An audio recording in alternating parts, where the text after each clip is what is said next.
Well, welcome. Thank you for spending an hour with us and joining us today. I know there are all kinds of other things you could do, so we appreciate you coming. As you just heard from the voice of God, I'm Nick Corey.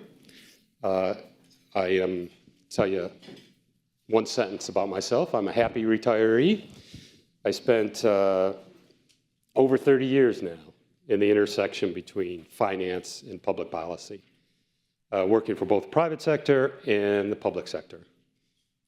And one of the reasons I'm here is because Tony Early hired me, who's in the room. So thank you, Tony, or it's your fault, one of the two. Well, it's good to be back at the well, it's kind of good to be back at the conference. A couple of blissful years of not having to attend. Getting off the boat, the old memories of this combination of politics and horseshit just brought back all these memories. I mean, I was going to say it's so rare, but it's really not that rare to have that conversation. It's just not literal horseshit. But anyway, what brought me back to the conference was today's panel, was really this hour. One of my post-retirement activities, and my favorite activity, is a trustee of the Community Foundation of Southeast Michigan and vice chair of the investment committee. So it really was an opportunity not just to meet with all of you, but really to get more involved in the role of community foundations in our community. And the important role they play, as most of you know, because most of you are somehow involved in it, the important role community foundations play in creating a more prosperous and fair state for all Michiganians.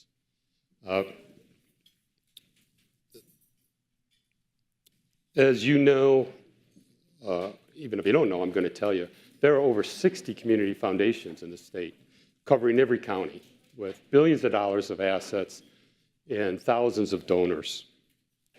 And the important part, I think, about community foundations is the word community. In contrast to private foundations or individual foundations, community foundations have a different structure, where it's really hundreds and sometimes more than hundreds of donors who are pooling their assets to affect the community they live in. And individual donors get a couple things. One, they get just the economies of scale of putting their dollars with everyone else's dollars to make more of an impact. They get administrative ease, and they get some really great IRS benefits. In addition to that, most community foundations have flexible structure to meet the individual needs of the donors. And of course, the role and the impact of community foundations in the community is not measured by dollars and cents. But community foundations, the role they play and the important role they play as a collaborator and a coordinator for all sectors in the community. The private corporations, private businesses, the nonprofits, government itself, they have this ability to convene different groups at the table to solve large problems within the community. Occasionally, rarely, but occasionally, someone who's starting their career, someone young, comes to me for career advice. And well, first thing I tell them is don't listen to me, because the only advice I can give you is the mistakes I made.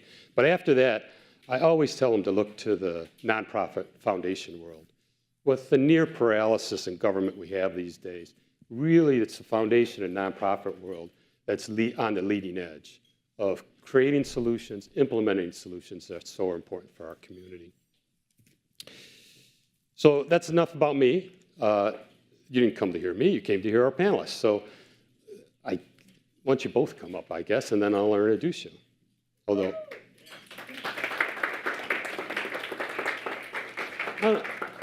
how come it was louder for them than for me?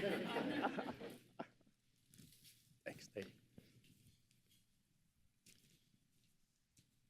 So let me introduce our two panelists who you really came to see. The first one, to my left, is Nicole Sherrard-Freeman. Yay, Nicole. You guys are a clappy bunch. I like that. So Nicole and I met a few years ago now when I was doing my flyby for the city of Detroit when I was working for the mayor on economic development. And one of the first things I realized is Mike had put together a really strong cabinet with some talented people but Nicole was was at the top of the class. She has this ability, which is so important for leadership, to both create a vision and a strategy around that vision. This uncanny ability to get from point A to point B, which is rare. That's the hard thing. And then the communication skills to both inspire and explain to both internal and external audience where the organization is going. Community Foundation is really, really lucky to have her as our new CEO. She joined, I gotta get my reading glasses. Isn't that embarrassing? I told you I was old. She joined Community Foundation back in 2023. Just this year was named CEO. Prior to the 4 years spent working for the city, she held leadership positions with Detroit Employment Solutions Corporation in the banking and business-to-business services sector. So, life teaches you humility almost every day. So I walked into the mayor and said, I'm done. I'm going to the beach, my beach chair, my margarita mix. And he said, that's okay. We'll just add your responsibilities to Nicole. She can do it. She can do anything. And he did, and she did. She was my successor in the city of Detroit. In addition to all her other responsibilities, did a better job than I did. So that's Nicole. Now you can clap. So Dan Kildee, who needs no introduction. Woohoo! I didn't realize I had family in the room. Dan, as you know, is president and CEO of Community Foundation of Greater Flint. Prior to that, as you also know, he was an important member of Congress for over a decade, from 2013 to 2025, representing Flint, Midland area. He was able to operate successfully, both as a minority in the House and a majority in the House. Although I can guess which one is more fun. Yeah, I have a preference. Yeah. But Dan was an effective and powerful voice for his constituents, for the state, but really became a national leader and spokesman on so many issues during his congressional days. Here come the glasses again. Prior to his congressional days, Dan co-founded and served as the president of the Center for Community Progress, a national nonprofit leading the way on urban land reform and revitalization. And that's where I first heard of Dan's work. He was the catalyst for the land bank in Genesee County, the first land bank in the state of Michigan, a successful model that many, many other cities, including the city of Detroit, has copied and built on, and the state of Michigan, too. He also has experience as a Genesee County Commissioner, a county treasurer, yay treasurers. That's right. And a member of the Flint School Board, which is a panel all in itself. So anyway, please welcome one more time my panelists. Thank you. So I'm going to ask 2 or 3 questions, and then we want audience participation. If you just please write a question down and put your hand up, someone will come and collect it, and we'll do some Q&A the last few minutes. So let's just start with a few general questions, and each of you answer. Nicole, why don't you start? Sure. Just talk a little bit about the core value of community foundations. What do they do that others can't do? And what do we mean about a neutral bridge builder? Yeah, I appreciate the question. Thanks so much, all of you, for choosing to spend your lunch hour with us. I promise the lunch is better here than it is in any of the other conference rooms. There's a very important distinction to be made between community foundations and private foundations. And that is news to a lot of folks, because when most nonprofits and people in government and certainly in industry hear foundation, they lump us all in the same category. And the important distinction to be made is that community foundations are money in and money out. Private foundations are just money out. So for the most part, private foundations and some family foundations have the benefit of one or a family of one major gift or donor, or however you choose to think about it.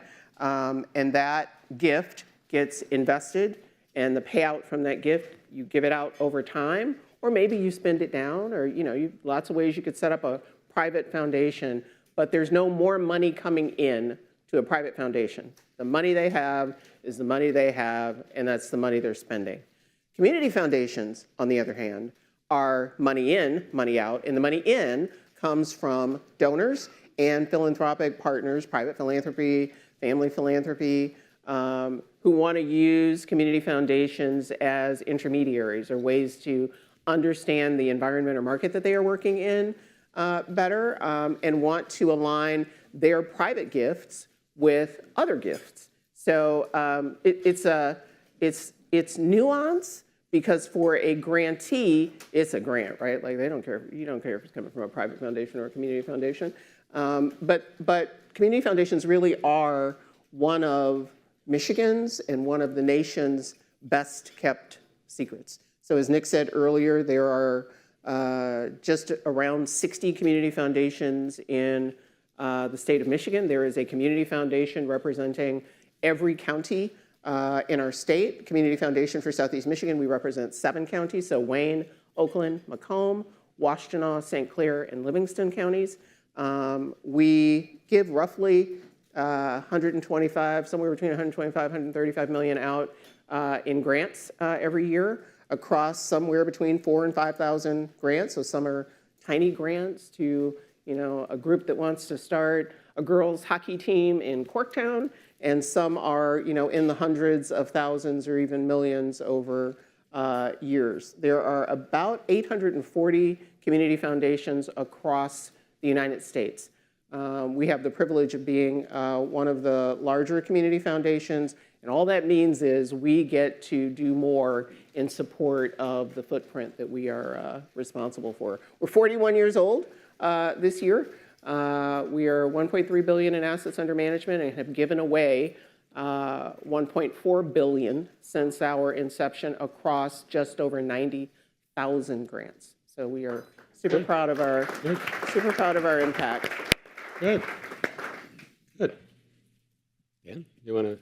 Sure. Well, first of all, thank you all for being here, and thanks for the invitation to participate. I'm sort of the new kid to the community foundation world, but really not new to the work that our community foundation focuses its attention on. My past work aligns very much with the focus of the community foundation, because our foundation, our community foundation, serves the greater Flint area, basically Genesee County, urban and rural, suburban communities. Just the one county, as opposed to the larger regional approach that Southeast Michigan takes. And one of the things I have picked up in the 5 months or so that I've been doing this work is that each community foundation is very much a reflection of that particular community. They are idiosyncratic. In our case, we focus on the whole region, but obviously a particular focus on my hometown of Flint, but not exclusively Flint. We have geographic affiliates that serve some of the suburban communities that we administer for those places. We try to meet the needs, and as Nicole said, it's money in, money out. And I think it's a really important distinction for us to make, especially in the moment that we find ourselves in now with a potential federal policy challenge to a lot of the work of our sector. Community foundations focus mostly local resources, local generosity on local needs in a way that allows us not just to fund good work, but to serve as that sort of neutral convener, to have a table where people all across the spectrum of the community can find themselves, sit down and try to find solutions to the challenges that we face. We bring resources to that conversation for sure, but I think the most important resource that we bring is that legitimacy, that convening authority that allows us to bring people who otherwise may not have found common cause together around a particular interest. Partly through the use of the community foundation assets, pooling resources, leveraging one another's generosity, doing it in a way that's highly efficient. The cost, the overhead that we bear for administering these dollars is minuscule as compared to lots of other organizations. So it's that piece of it, but I think most especially, at least in the few months that I've been doing this work, the ability to bring people together to try to solve the problems that we face in a way that positions us in a different way than other institutions are, in the sense that we are permanent, but we're also flexible. You know, governments are permanent, but not always flexible. Some folks in the nonprofit sector may be flexible, but not always permanent. We're going to be around for the long haul, and we have to conduct ourselves in a way that protects that legitimacy, that independence, that neutrality that gives us the trust of a community to try to take on some of the big challenges we face. I love this work. I was telling the panelists earlier, comparing my current and past work, I said, if you took all the good parts of being a member of Congress and got rid of all the bad stuff, you'd be at a community foundation. Good way to describe it. Thank you. So looking back a little bit, but still getting a little more specific, can each of you give some examples where your organization have played this role as a catalyst? Yeah, love that question, because I you know, as you said, Dan, and as you mentioned earlier, Nick, I think that the opportunity ahead of us is to, no matter what your politics are, there is in this moment of national reconstruction, as I've been calling it, this opportunity to figure out, no matter where the EOs land, no matter where the budget lands, no matter, like, those things, something's going to happen, right? And no matter what happens, we're going to be on the ground. As Dan said, community foundations, we're endowed. We're not going anywhere. We hold endowments of others who aren't going anywhere.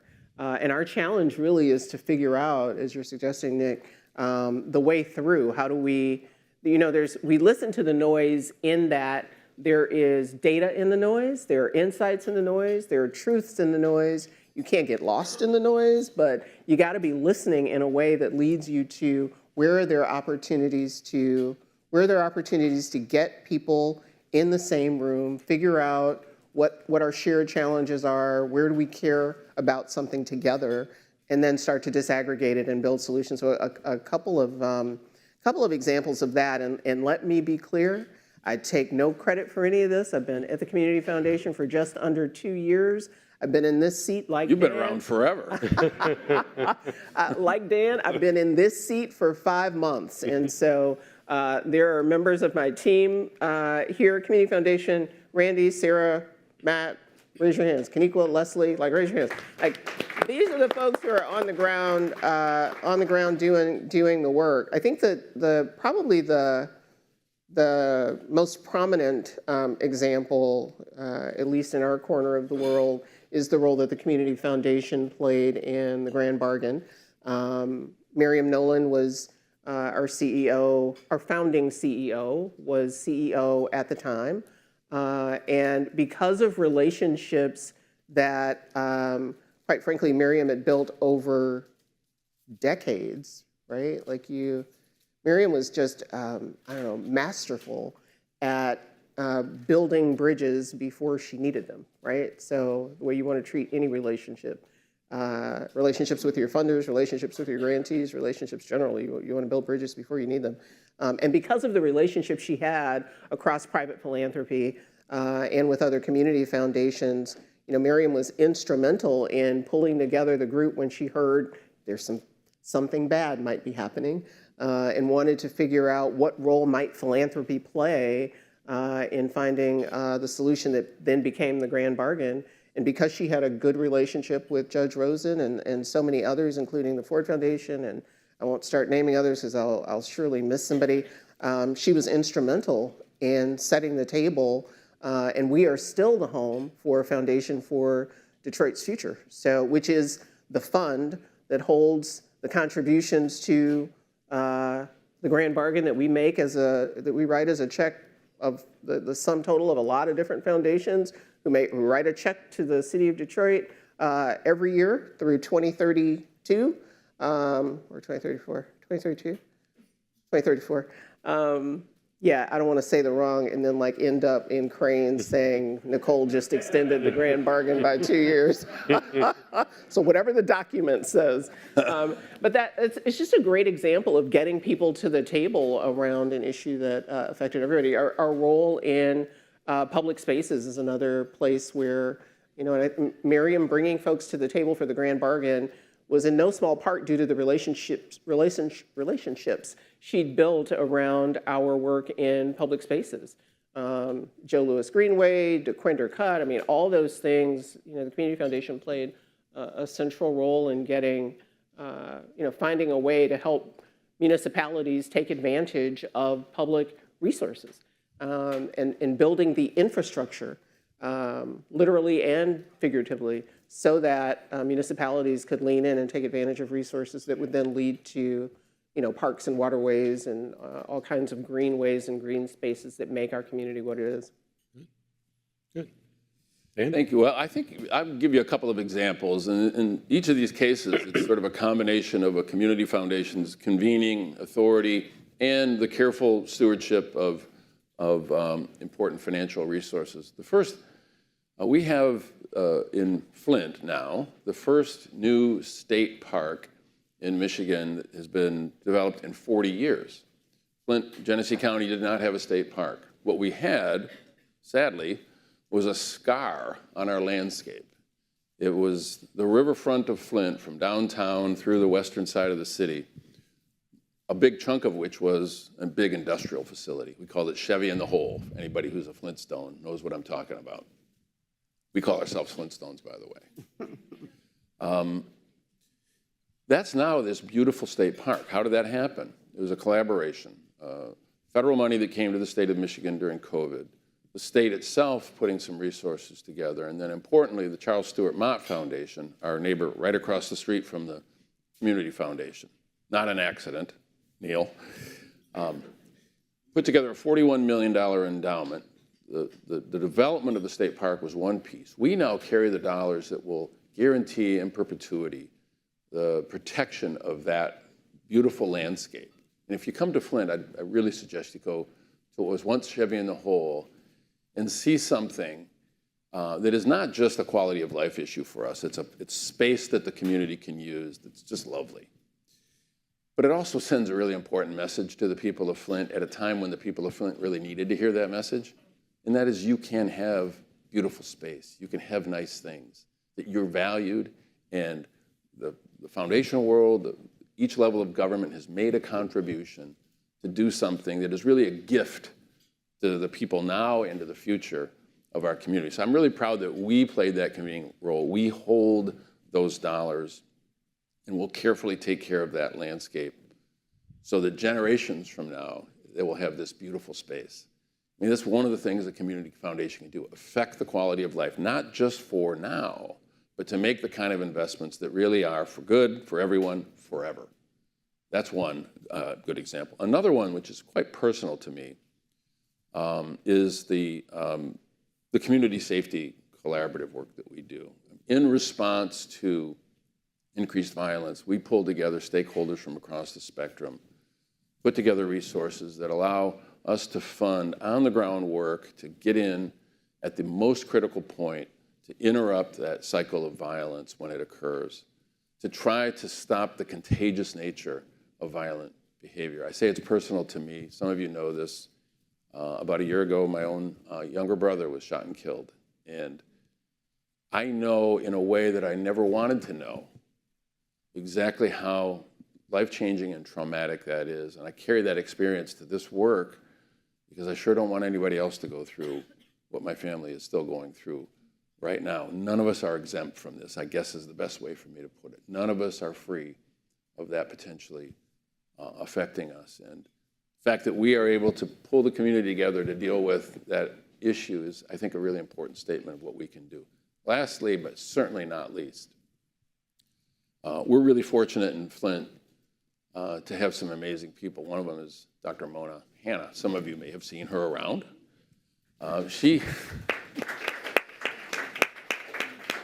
We are part, through a generous gift from Tom Gores, to stand up a fund in the Community Foundation the Flint Now Fund, made an initial grant to support the development of this initiative called RX Kids.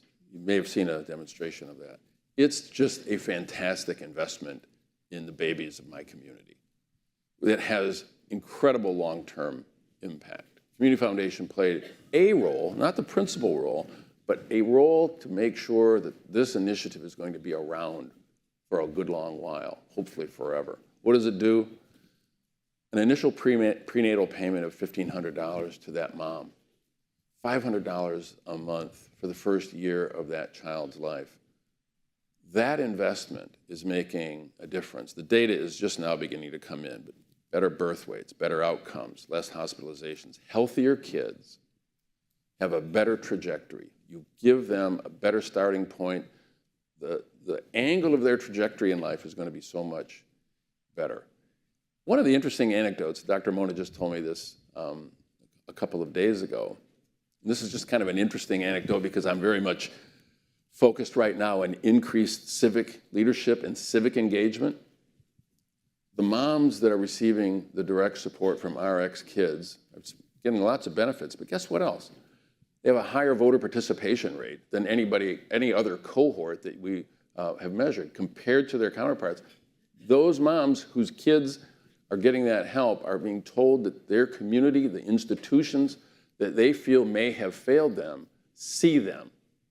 And that effect downstream, again, it's good, it's for good, it's for everyone, and it's forever. The long-term effect of that kind of investment, I think, speaks to the kind of place that community foundations can play. And when we find somebody who's as magical as Dr. Mona, we do what we can to make sure she's got the tools to help heal this community of ours. It's great work. Yeah. Thank you. Thank you. Thank you. And if I could build on that for a second. So Dan's example is an example of how community foundations play together behind the scenes. So Community Foundation for Southeast Michigan supports RX Kids in Pontiac and in other locations. And that's what we mean by community foundations as civic infrastructure. Because except for this conversation, you might not know what a community foundation is, how it differs from a private foundation, how we work behind the scenes, and how we can be the scaffolding, really, for building bridges between communities, between focus areas, between types of work, between people who care about solving similar issues. I have to say, so by show of hands, if you would, how many people in the room know what an endowment is? Finally, I do. All right, cool, because I'm in lots of, I didn't 2 years ago. And so I ask the question because I think part of the difficulty in the moment we're in, no matter which side of the aisle you're on, is, and Dan was talking about this earlier today, is that there is so much misinformation and disinformation in just sort of our general national discourse or statewide discourse around what things are and aren't and what they mean and what they don't, that every time there's an opportunity for a group of what I believe this to be, which is reasonable, rational people, who may have very different political views, but reasonable, rational people, and we have a moment to share news and information, we want to do that. So we're not going to talk about how endowments work and why they're important and why they're especially important in times like these. When other money goes away, if you've got an endowment, you've still got a payout coming. So, but we won't talk about that because you already know. So.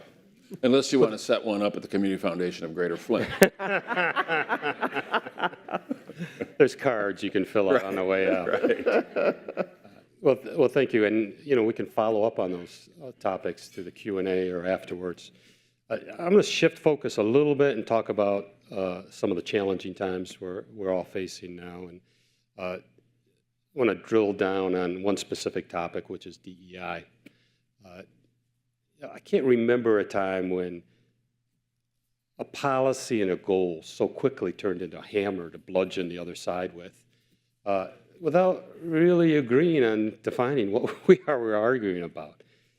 It is, okay, so I'm old, so take that into account, but it does seem to me in so many areas, I get your impact, that seems we've surrendered thought to ideology, and that every question is for all purposes the same question, every answer is the same answer. I know when I was first started many years ago, legislative staff, we used to always tell ourselves, we didn't always live up to it, we always told ourselves, difference in policy is not a difference in principle. Difference in principle is not a difference in character. And we've lost that in large part, that we were talking about before. It used to be, I'm right and you're wrong, and now it's I'm right and you're evil. And that debate is making your jobs, but all of our jobs, so much harder. So that was my long-winded speech of saying a simple question, which is, how are your organizations approaching the executive order, DEI, that whole issue? Well, I'm like I said, I'm from Flint.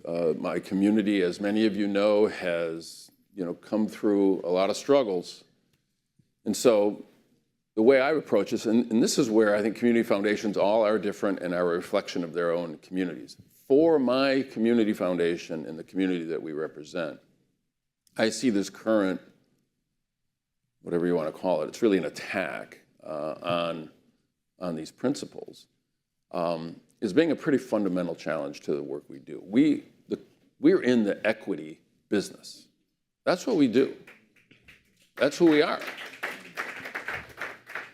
But the dumbing down of the debate causes people to default to the acronym, and they don't even know what in the hell they're talking about. Pardon my language. I didn't mean to use the word acronym. What is equity? Equity is a simple recognition that every person ought to have a chance to be the best version of themselves. Every community ought to have the opportunity to be the best version of itself.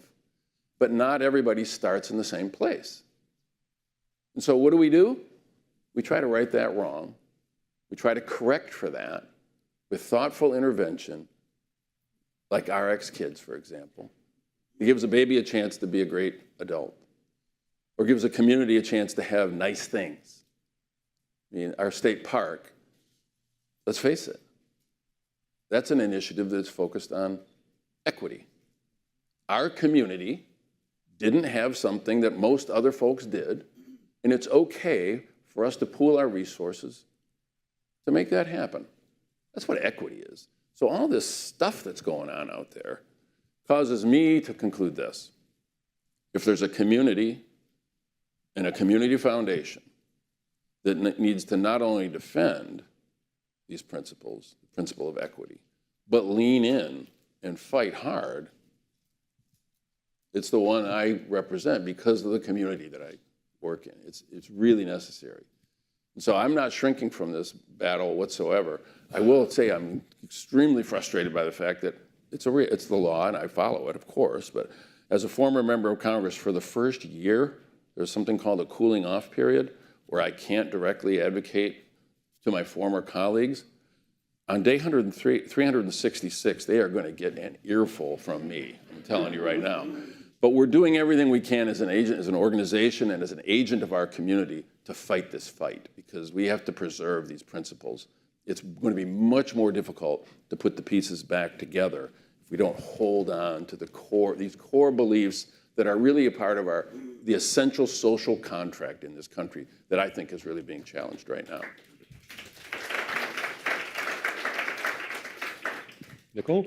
Yeah, the beauty of community foundations, I think the very difficult but beautiful part of this moment that we're in is that we have a responsibility and an opportunity to listen to the argument that a whole lot of folks are making about what you just said, Dan. We are getting all caught up in semantics, and we have chosen to double down on community impact and lean away from language that has become divisive. So we are headquartered in Detroit.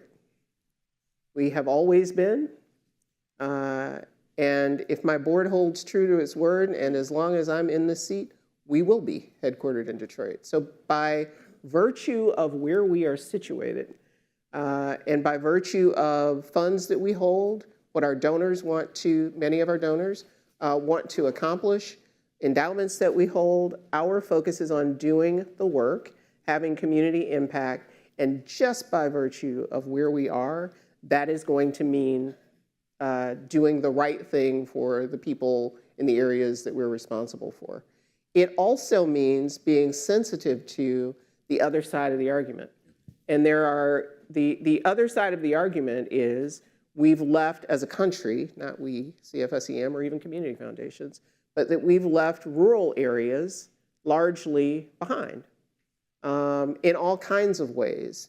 And so we've got private philanthropic partners who are very interested in doubling down, leaning into and doubling down on what does it mean to bring rural America, rural parts of Michigan, in our case, to bring them along so that as this country moves forward, we hope, they can come too.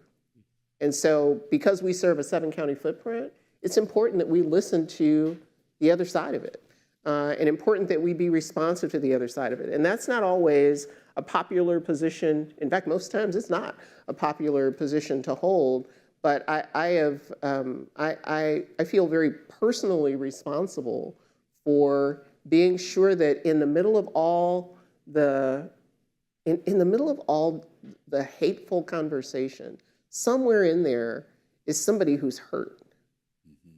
There's somebody who is hurting and who feels disenfranchised and who feels invisible. And it is our responsibility to understand what is that and why and where is that happening and what role should we be playing. So in some ways, we are saying similar things. And in some ways, we are saying we got to listen to it all. Yeah, I think it's a good example of how a community foundation has to be a reflection of the community that it's, or the communities in your case that we all serve. And what you just described, I think, positions you and your organization when this, hopefully, when this moment passes, you'll still have that legitimate convening authority across the spectrum of views, which is really important. Thank you both. That's a great conversation. We could spend another hour on that. Maybe we will afterwards. But let me go on to, I have one more question, and then we'll open it up to Q&A if you have any questions. Otherwise, I'll just keep asking questions all day. But just looking forward, a very general question for both of you. How do you see your organization's roles changing as we potentially could have this double whammy of reduced public dollars, at the same time needs are increasing, both for your clients and your grantees? So how do you see, looking out over the next few years, bridging this gap and the challenges that it brings? Whoever wants to start, I don't care. I'll listen. Nicole. I want to learn what you're going to say. You already know, you've been doing it. Right. We are very excited to be doing a couple of things. Last March, I don't remember, we identified for the first time 5 focus areas for the Community Foundation. We had for 40 years been, doesn't matter your area of interest, and we still hold true to donor intent, we have to, but we didn't have particular areas of focus. We've made some decisions, Sarah and her team, and our board. I have board members in the room, Sarah, and my moderator, made some decisions around where we believe we can have the most impact. So we named those as economic opportunity, health equity, youth and education, arts and culture, and green spaces, environment and climate resilience. And we're excited about what that means in the 7 counties that we're in, because it means something a little different for every area. But the thing we know for sure is, and I think Wafa De Niro is here with New Economy Initiative, and they are part of the Community Foundation. I don't know that there's anybody in the room who would disagree with small businesses as the engine, one of the important parts of the engine in Michigan's economy that has been underserved. And is under real threat at this point. And so as we find the issues that everybody cares about, we have an opportunity to build bridges between government, where that's possible. I see my friend Jonathan Smith here from Leo. We have opportunities to build bridges between the state level, and I see Terry and Dana, and the city level, and I see my friend Greg Petoniak. We have opportunities to build bridges between issues and people and locations. And I think leaning into that and being less about transactions, although transactions are always important, and more about the strategy to reset how we work together in our region and across the state is our real opportunity. I think just one area that I see is really important for us in the next year or two. We're coming up on the 250th anniversary of the Declaration of Independence. Interesting timing, I would say. But one of the reasons I mention that is one of the initiatives that I'm teeing up is a lot of community foundations are working in this space, by the way, enhancing civic engagement, strengthening civic leadership, increasing the quality and quantity of people who see themselves as community leaders and community decision makers. It's a challenge. And again, my hometown is a good example of a community that saw the institutions that people felt they needed to depend upon fail them. So the obvious effect, about the Flint water crisis, there was a tangible impact of that failure. But the other sort of unseen impact is that it causes folks to step back even further from engaging in community leadership, in community decision-making, in something as simple as voting, but something obviously much more than that is lifting their voices and allowing their voices to help guide their own future, to help create their own future. There are ways for us to intervene in that space, to lift up people, to give folks in communities tools to exercise their voices, to be part of the community decision-making process. Why do I say that? Why do I think that's important? Because of all the challenges that we face and that we're all trying to intervene in and make better, one of the barriers that we face is the lack of belief that anything can work, that these institutions are meaningful. The lack of civic engagement is a barrier to success for any of the policy approaches that we're trying to implement. And so philanthropy doesn't have the capacity to fill the gaps, the financial gaps that we may see as a result of some of the decisions that may come out of Washington. But what we can do is what we can do. And we can try to strengthen our small d democracy, strengthen self-determination by helping people see how their voice can be meaningful and lifting them up. And I believe in the long term, if we're doing all of this in a collective way, some of the challenges that we face, some of the dysfunction that we face in the political dialogue will be broken down. We can cut through, hopefully, this information ecosystem that is really pitting us against one another by allowing people to be informed and act on their own behalf and find common cause with other people that they may not otherwise see as sharing the same concerns they have. To me, this is like a fundamental function that we can play, and it's particularly poetic to do it as we approach the 250th anniversary of the beginning of this yet totally proven experiment in democracy. Well, good. We're at the point where, is there any Q&A from the audience? And oh, there is. Sorry, no questions. Yeah. Good.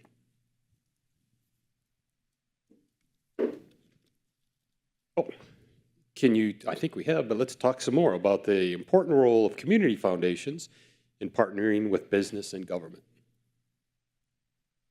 Who wants to?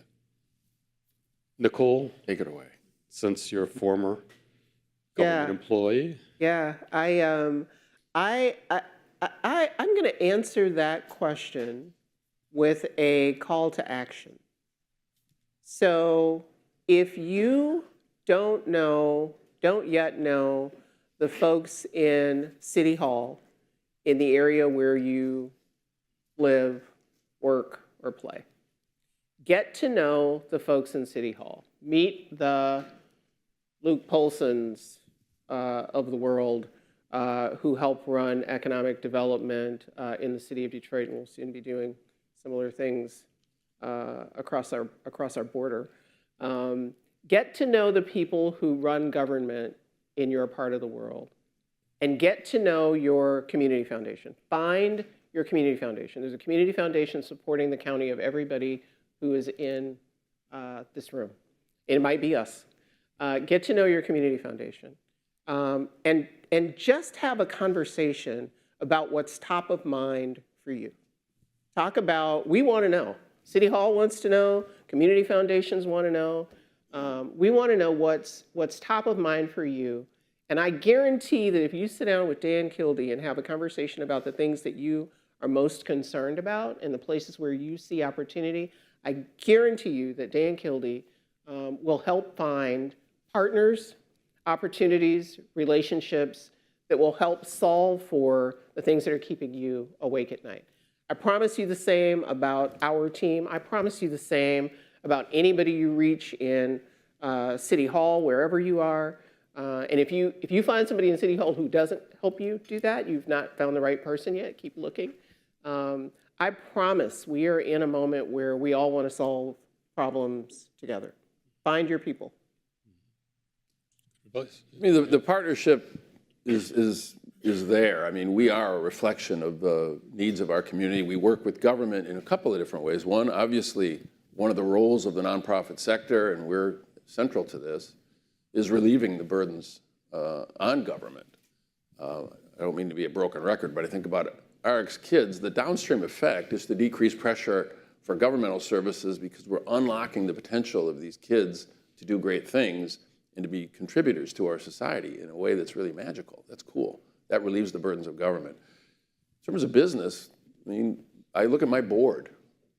The Board of Trustees of the Community Foundation of Greater Flint represents the broad spectrum of the community, including some pretty significant business leaders that give their time and talent and some financial resources to invest in the work that we do. So we are not just working with, we are really part and parcel of the private sector in the sense that they see us as a vehicle for their generosity, both their treasure and their time. Good, thank you. So the next question is, how do you see changes in grant funding focus with the impact of federal policy changes, particularly as it relates to social services? Will the focus areas be impacted and how? Yeah, yes, but I think we just have to reiterate, we're not in a position to fill these gaps, but we can do what we can do. I'll give you a couple of examples. Our Arab and Muslim community under pressure because of some of the work that this administration is doing on immigration, on status. The same for our Latinx community. So we don't have a lot of discretionary dollars. I mean, that's one of the things that people should know about community foundations. It's a vehicle for other people's, for our community members' charity. Most of the grants that we make are a reflection of the donor's interests.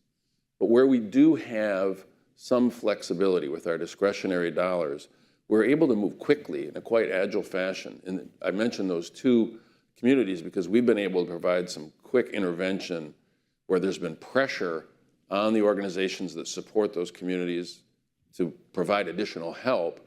We were able to quickly turn around some resources, not huge, but significant enough to be meaningful to help deal with this really difficult challenge that certain populations are facing. So it is changing the way we're having to look at our work, but we don't have that big pot of discretionary dollars to simply offset the losses that many of these programs are going to see.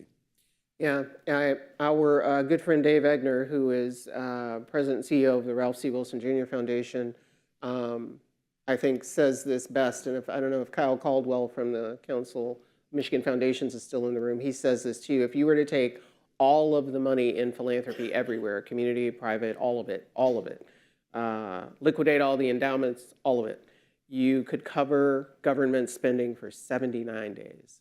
79 days.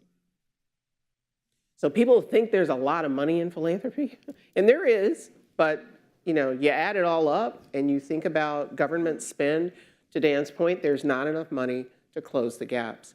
Our superpower, though, one of our superpowers is community foundations, though, is lining up our discretionary spend with our donors' intent. So we've got donors who, we've got more, in the tens of hundreds of donors. A good portion of the $138 million that we awarded last year in grants, across about 4,500 grants, the vast majority of that, those were donor gifts. What we have an opportunity to do and what we've leaned into is influencing where donors direct their gifts. So many donors, like they want to know, like, what is happening in Southeast Michigan? Like, what's happening in the region? We are so fortunate to have really rich, robust data reports from the Detroit Regional Chamber and SIMCOG and, Data Driven Detroit and University Research Corridor and BLM and, you name the groups. But who can synthesize all of that into what does that mean for the region? What's most pressing for the region? We did that work last year. Uncovered a set of regional insights, and our donors are super interested in, like, help me figure out where, affecting what, and to whom I should give so that we move the needle in ways that matter. That's really a superpower of community foundations, and one that we are excited to lean into. So I think we have time for one more. So what are the most important levers we can pull to ensure our youth are equipped to be magical contributors to society? I like magical. Magical. So talk about the youth. Yeah, I'll, if you don't mind.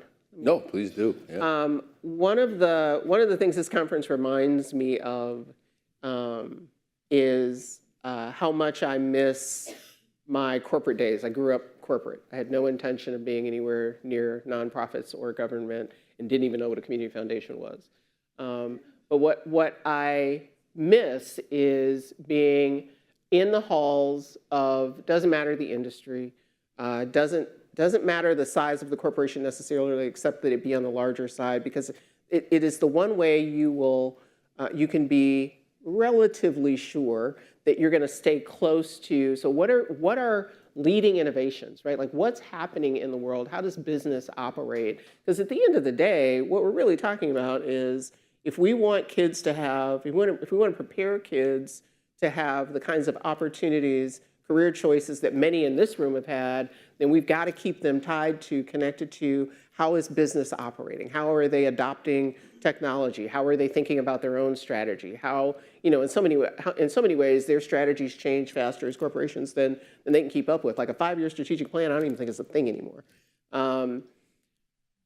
So if we intend to create opportunities for our youth to be magical, we've got to do a better job of linking what employers need, figuring out or helping employers figure out what they need when they're not even in a position to clearly articulate that, and translating that into what does that mean for education and nonprofits. And I think community foundations are uniquely, along with government, are uniquely positioned to do that. Mm-hmm. And?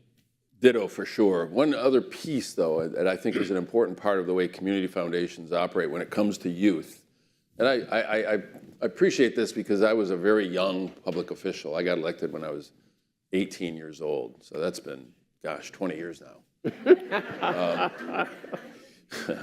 Why is that funny? We have engaged youth, so nothing about them without them. We have youth advisory councils, not just for our community foundation, where we have young people, high schoolers, serving on the board of our foundation, but we have youth advisory councils in a handful of high schools where young people are making decisions, advising grants, actually making choices about where community foundation resources should go, consistent with what they see and what they would like to see done in their community. Of course, it's important for its value. Those investments mean something. But it also, I think, at a very early age, gives kids a chance to believe that they have a stake in this. They get to make decisions. They get to be part of the community decision-making process. And I've met yackers, we call them, Youth Advisory Council folks, people that I didn't work with, but folks who are now working in the sector, whose first interaction as a leader was through a Youth Advisory Council at a community foundation. It's a really cool model. So what we see and you don't see is a big clock that says you've only got a couple of minutes left. So any final thoughts before we wrap up for the day? I mean, I would, just two things, and I'm sure Nicole has thoughts. Number one, you know, we're in a unique moment. Your voices matter. The sector that we represent is facing a lot of unique challenges. We're doing what we can to defend the space that we occupy and the important role that we play. But your voices matter. You speak with public officials.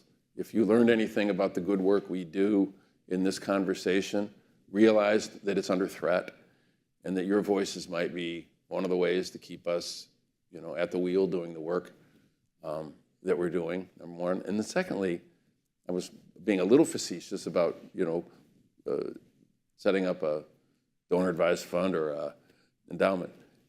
Think about the community foundation as a way for you to exercise your own personal generosity.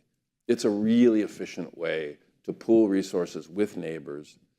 I have a great staff, they're brilliant, and they help direct dollars and oversee the use of those dollars that has integrity. And so I just offer it as an opportunity. If you haven't thought about it, you don't have to be a high wealth individual. That's one of the fallacies of community foundations.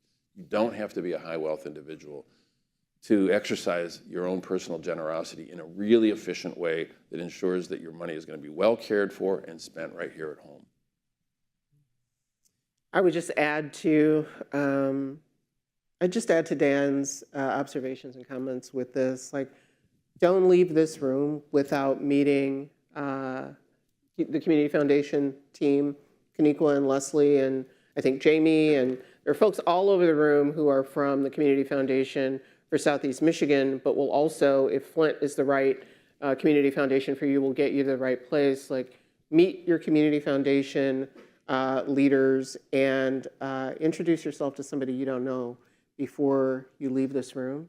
The one thing that is true, again, I'm not sure it matters what your politics are, but there's a lot of good work underway in this room. And the thing we don't do such a good job of is coordinating and talking to each other. And sometimes we end up unintentionally duplicating the work of the other. And so coordinating in these times is going to be the best way to support the communities we all live in and care about. Talk to somebody you don't know, talk about the work you're doing, and let's figure out how we get to it together. Well, great. And I guess my hope is that this is the start of more conversations, not the end of the conversation. So please feel free to continue this after this session, sometime in the conference, or when you get back to the office. If there are other things, please contact either of us. So with that, let me thank the panel. All right. Thank you very much. Moderator. You did a great job. Nice job. Hope you enjoyed the lunch. Have a good day. Enjoy the rest of the conference.